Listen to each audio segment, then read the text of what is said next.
Moabot ang Ginoo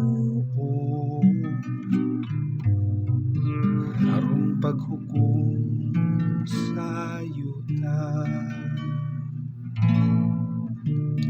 Moabot ang Ginoo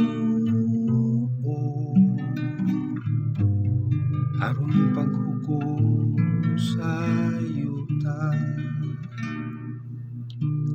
Isultiya sa kanasuran ang Ginoo Hari,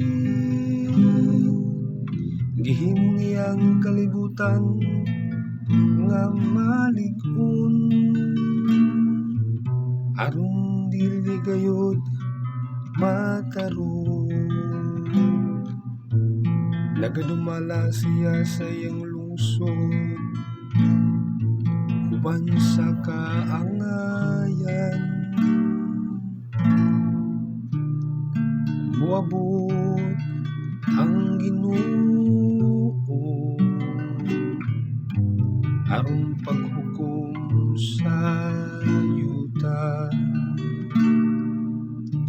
Maglipay ang kalangitan ug magsadya ang yuta.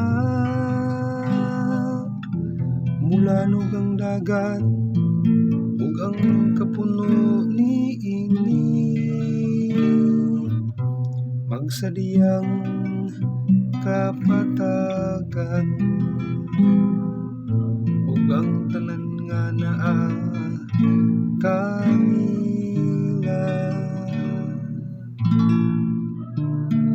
Moabot ang Ginoo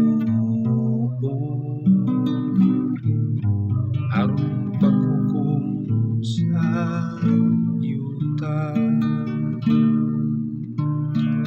Manglukso sila sa kasadya, atubangan sa Ginoo, kay nagabot siya.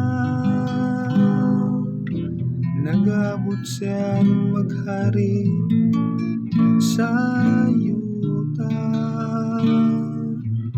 Maghari siya sa kalibutan uban sa kaangayan ug sa kalungsuran uban sa iyang kamakanunayon. Moabot ang Ginoo aron paghukom sa yuta.